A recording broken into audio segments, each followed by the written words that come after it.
Hello everyone, welcome to RBJ Listen Travel and I'm your host Rishabh Bhardwaj. Today we are shooting the sixth episode of our Design Dialogue series. If you have not yet started watching this series, I will leave all the links in the description below. So today we have our guest with us who will be talking about design research. She has spent a lot of time in retail and space designing and researching, mentoring students and doing a lot of stuff. She likes to travel, she likes to play a part in NGOs, she does a lot of stuff. Let's welcome our guest, Khyati Seth. Hi guys, my name is Khyati. I am a design practitioner. I have done my graduation and masters in design. Um, so I graduated from MIT Pune as a in retail and exhibition design, and then I went on to work for a little bit. Then I did a short master's course from Domes Academy in business design, and then once I got back, I've been practicing as a design researcher. So I have practiced as a retail designer after graduating for a while. So I was designing spaces. There was a point when I got together with another senior client who's a common friend between me and Rishabh Bhardwaj, and we started, a small setup ourselves. So we took up a couple of multidisciplinary projects, and I worked in various industries. In fact, so be it education, healthcare, retail. End of last year, for a couple of months, I was just traveling. So I volunteered with, in fact, this NGO in Himachal Pradesh. So I think more than learning about the village and the people there and so on, I was volunteering with Ford, which is an organization by Chinmaya Mission. So this is how I take breaks. Like when I travel, also I'm very people centric like that. So I'm found, within communities, learning more, doing more, collaborating, and so on. So I feel like more than me learning, more than me giving, I learned so much. So tell us about the process which you follow when you're doing a research project or something like that. Before I start this, I'll also talk a little bit about how I got into research. Uh, since say my graduation school when I went to MIT, I thought I was someone who was super people centric in terms of even my projects like back then, my final year project or my systems project and whatnot. Um, they were always surrounded by the people I was designing for. So, and back then there was no term as UX that was, out there, or there was no design researcher and whatnot. Like UX was always married to UI, and it still is somehow. Though I believe UX can, it's nothing but user experience, which is why in reality it's a part of any design project, or it should be ideally, because design is nothing but problem solving for people, right? When I started working as a retail designer, I was in fact more than often asked to copy things from what other successful brands were doing into my spaces. And while I could see a clear path of how, given the Indian context, and how people here, shop or do things, something else is more prevalent or something else works better. So these were really hard conversations around retail at that point, and that's when I decided if I had to pick between designing spaces and doing research, I prefer doing research. So that's how I moved to research. Yeah, like I was saying, there's no say one process out there. It's something that I'm learning on the go, and empathy, I think, is key. It's also a very abused term because there are a lot of people out there in the industry who say, throw around terms like ethnography, but in reality, for example, ethnography takes a lot of months and in-depth study, and I don't even think we're skilled to do that. It's actually an anthropologist's job, and they've been taught to do these things. So these are like terms that are widely abused in the design industry. Everyone's trying to upskill to become a designer. It's an added thing that you can also do design thinking. You can also, I'm sure these are great skills to have because they do help you think a little more creatively. But as a designer, it takes a lot of years of practice and a lot of years of uh, really, you know, doing design to be able to actually empathize to that level.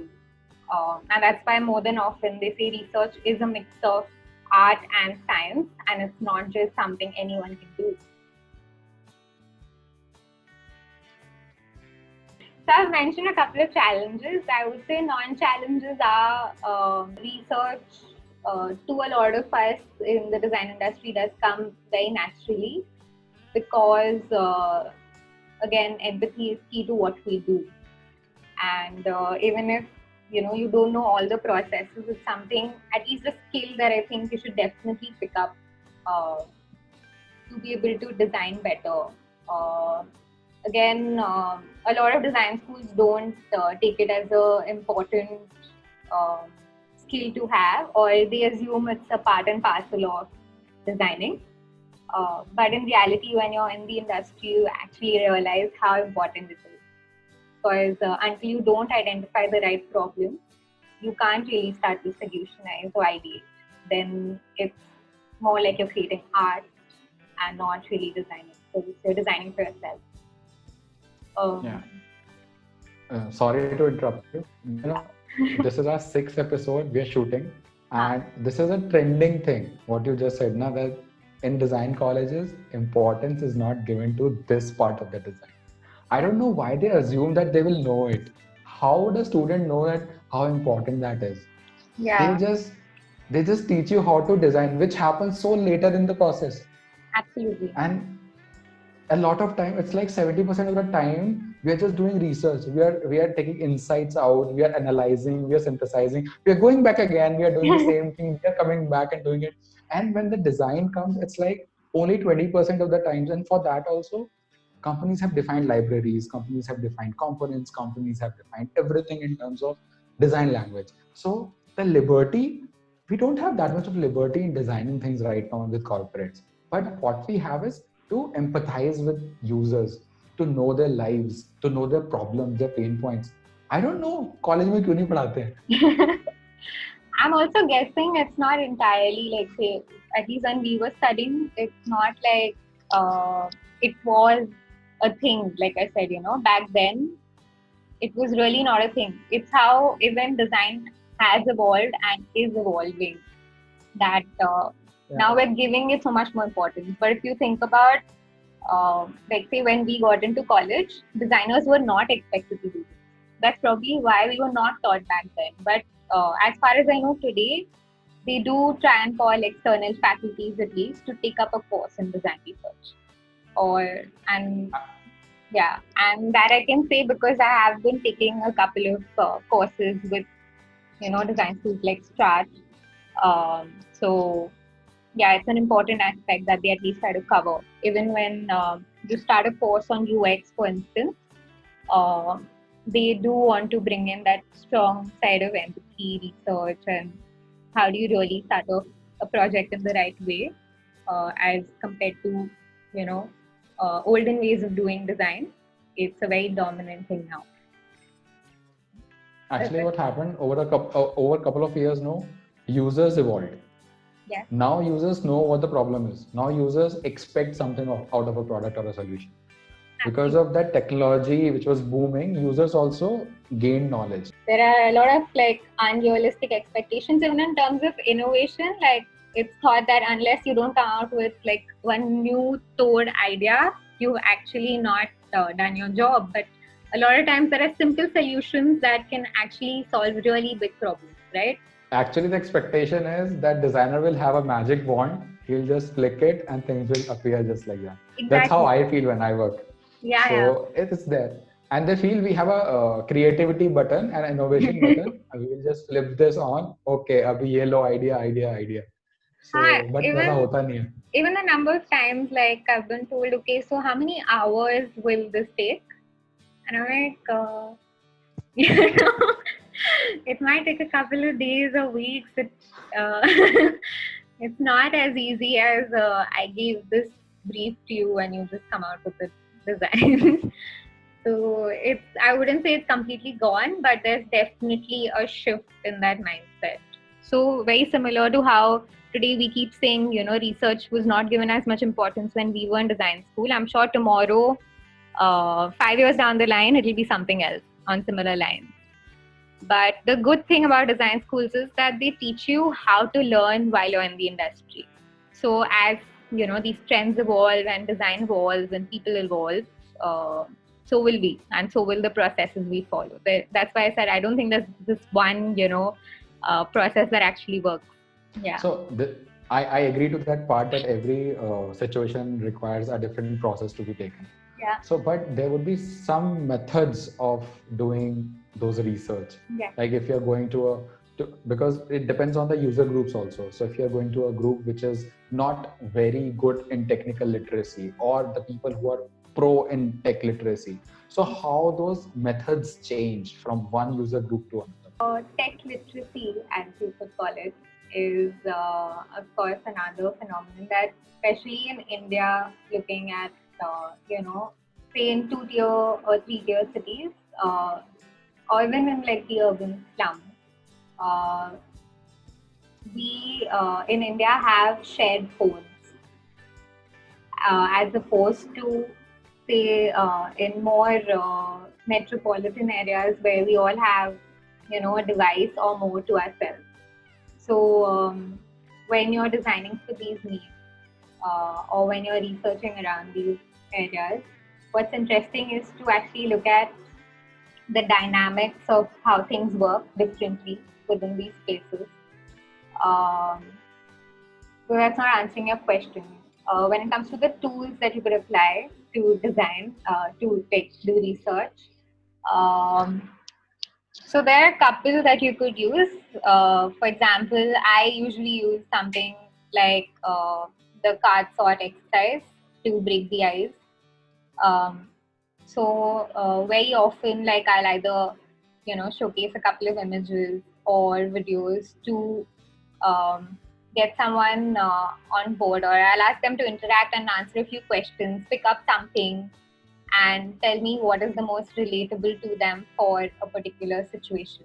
I try to keep it as fluid as possible, uh, depending on how the person is responding. Also, you need to have like a open mind when you're doing research. You cannot bring in your biases, even if say as a woman, if something's really offensive to me when someone's talking about some sort of for example, say something extremely male chauvinistic or something, I can't be sitting there and being like, oh, how could you say that, right? uh, but instead I will try and understand, why does this man feel the way he does? One of the main things in UX is how psychologically, people want to feel like the more websites they visit, the more similar they need to be. And that's because they don't want to keep learning new things, it's an added task. Ideally, technology is supposed to aid them, and it's not supposed to be the other way around. So, while that is happening, that's why they generally, even if something is so hard to do, and you can say something takes 5 steps to do and you want to turn it to that one step, they might get really agitated that you've done that. You've just suddenly changed this. So it has to be a very gradual process that you take one, step out and the other one, and you slowly keep moving things. So in fact, Google does this. Even when Google or Amazon, like these companies, when they want to even move one button, it happens over a period of a couple of months or a year almost. So mental model is very important. Muscle memory, mental model is very important. You just imagine your phone, you move your WhatsApp ka icon kahin aur kisi page pe, and every time you will go to your phone and you'll click on that icon, which is not WhatsApp. Acha, batao, so what would you advise students? How do they approach their design journeys from day one to know about all this? Again, going back to say the difference between art and design, or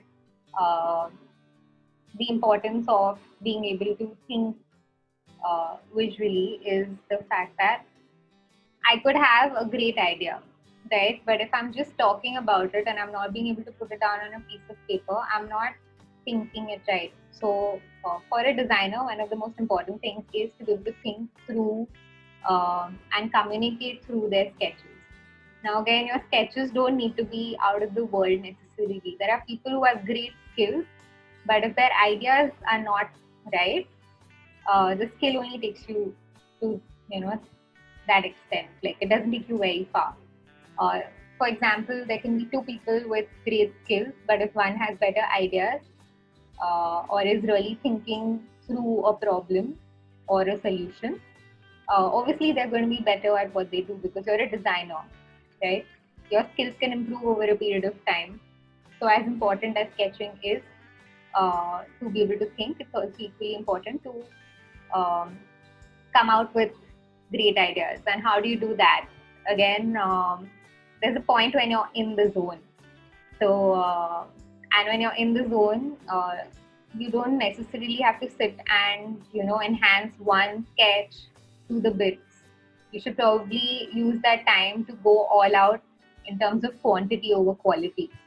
So, go all out and have your various ideas just keep flowing.